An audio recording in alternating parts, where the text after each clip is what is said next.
I'm not saying it's not difficult. It's the most difficult thing I've ever done, 9 times over.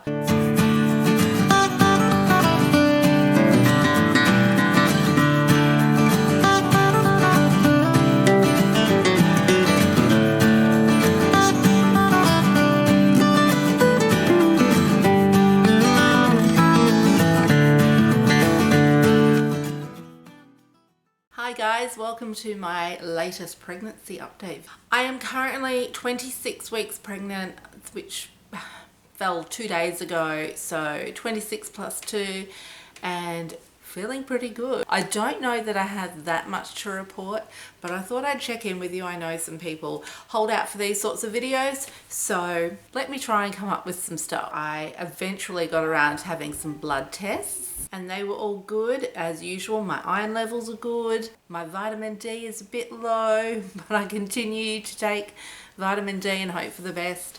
I see my midwife for the second time next week. Other than that, I've just been plodding along. And in the evenings, I'm like literally probably plodding along at this point.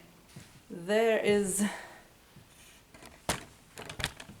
trying to show you, there is a bump, rather huge at this point. So I have started shopping for baby, and I will give you a little look at the things I've purchased for her in due course. I think I'll organize things a little bit more before I show you. I haven't bought anything in maybe a few weeks now. I think I was like so excited that we're having a girl. Pink, well, I don't even like pink, but when it comes to babies, somehow it's just really fun to buy.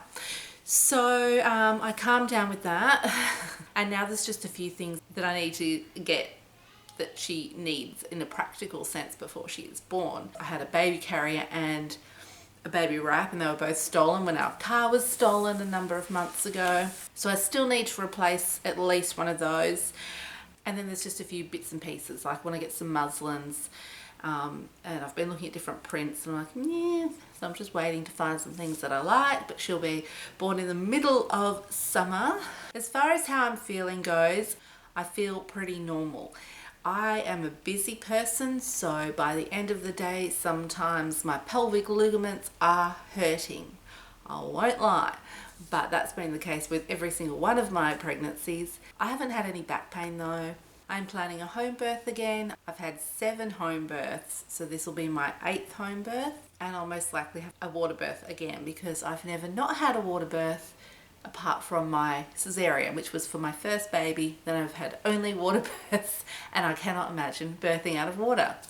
Having said that, I do pack a hospital bag just in case. I call it a just in case bag, and I'm not funny about it. I don't think it gives one any more chance of having to transfer, but in the unlikely event that you do, then you're prepared, so it can't hurt. Plus it makes it really super handy when you have just had a baby, not only for other people to find things for you, but when you're in that daze and you're exhausted and you know, all of that sort of thing in the first day or so after having a baby, it's so easy to find the things that you need. So I always pack a hospital bag for myself and the baby, and I will share a what to pack or video again as when I actually pack that bag, which won't be for probably another 2 months. I did ask people to let me know if they had any specific questions for me to answer in this. Just a few people responded, so I will just go through those questions and answer them to the best of my ability. I won't name names or anything. I'll just go through the questions. So one question is to discuss the hardest part and easiest part of this pregnancy so far. So I would say the hardest part was probably just in the first few months when I knew I was pregnant, and you know, initially you get really tired because you are creating a human being from scratch. And I wasn't too nauseous. I did have morning sickness insofar, well, not morning sickness, just constant queasiness pretty much. But nothing severe, it was just annoying. But yeah, those first few months where you suddenly feel very tired, you're falling asleep at 7 p.m. and the kids don't know you're pregnant and no one knows you're pregnant, so you're having to just go about your day, and there's, as far as everyone else is concerned, there's no excuse for you to not get everything done as you normally would. So probably that. And just trying to hide the fact that I was pregnant. The easiest part of this pregnancy, everything's pretty straightforward. So I'd probably say the easiest part is my hair stops falling out. It falls out a lot when I'm breastfeeding. So I love the fact that when I'm pregnant, my hair stops falling out and thickens up and is super healthy. Another question was, how do you have so much energy? Your house always looks so tidy and you always seem so busy. So, okay, busy, yes. Energy, yeah, I have pretty much plenty of energy most of the time. My house is not always tidy. No. I spend a lot of time cleaning it. Actually, we all do. But that's because it does get messy very quickly. I have 9 very creative children and I can guarantee they can make a house a chaotic mess in an hour, and I can make a house, a kitchen at least, a chaotic mess in an hour of trying to bake. So no, the house is definitely not always clean. We do try and maintain it for our own sanity and because it's just nice to live in a clean environment.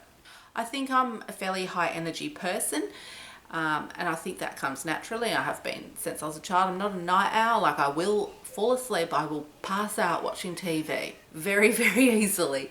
So I'm a high energy person probably because I rest as much as I need to rest. I don't ever take daytime naps, even when I've got a newborn. Daytime is for being awake, nighttime is for sleeping. But also I think the more you have to do, the more energy you get. I think, yeah. Because I find that the more I sit around, if I'm given half the chance, I feel lethargic and I don't feel like doing anything. And so I think just once I'm up in the morning, I just don't stop. I basically don't sit down much at all. So I have energy because I'm forced to do stuff, and it's just a happy cycle, I suppose. Another question was, do you get offered a tubal ligation after each birth? So no, I would never see a care provider who would treat an individual in that manner. That would be highly inappropriate. Also, I have home births. I do not see doctors throughout pregnancy or birth because I'm having a normal healthy life event, not a medical event. I'm very lucky to live in a country where midwifery care is the norm. Midwives look after women through pregnancy, birth, the postnatal period, and they have prescribing rights, and they offer any referrals that are necessary, and you never have to see a medical practitioner for something that's not medical. From the same person, the question is, do you find that age makes birth that extra little bit harder on our exhausted bodies? So I would say, from my point of view as someone who has worked with birth a lot, it makes no difference whether someone's 25 or 45 as far as their ability to give birth. Personally, I feel better now. I mean, I'm still young. I'm in my 30s. I'm as young as I'm ever going to be. It is normal to feel like you've just been hit by a truck. When you just give birth, it is a massive thing. It's so much bigger than a marathon, but we're designed to do it. I mean, it's still a very healthy thing to do. And I have never experienced any pelvic injury or anything like that because my births have been supported. The hormonal interplay has been respected by my care providers who have always been midwives, and it's just a normal healthy event. I'm not saying it's not difficult. It's the most difficult thing I've ever done, 9 times over. So Christmas is coming up along with the birth of my baby, so I feel like I've got so much to organise in such a little amount of time, and we're into the last term of school, and I've got someone starting kinder next year, someone starting high school next year, and so it's big busy times. And I'm also about to start postnatal freezer meal prep next week, so I will be making videos on that. Thank you for joining me, and if you enjoyed this video, please give a thumbs up and please subscribe if you have not already. Most of the time I'm not doing pregnancy update videos. Most of the time I'm doing cooking videos, but given I'm pregnant, the update videos are appropriate for now. If you would like to comment on this video, please head to my YouTube page, click on the community tab and find the thumbnail for this video there. Under that you can click on that and comment there. It is a couple of extra clicks at the moment due to the fact that YouTube have disabled comments on a lot of channels, and until they rectify that, it's out of my hands. So I apologize for the inconvenience. Thank you for joining me, and you take care. Bye bye.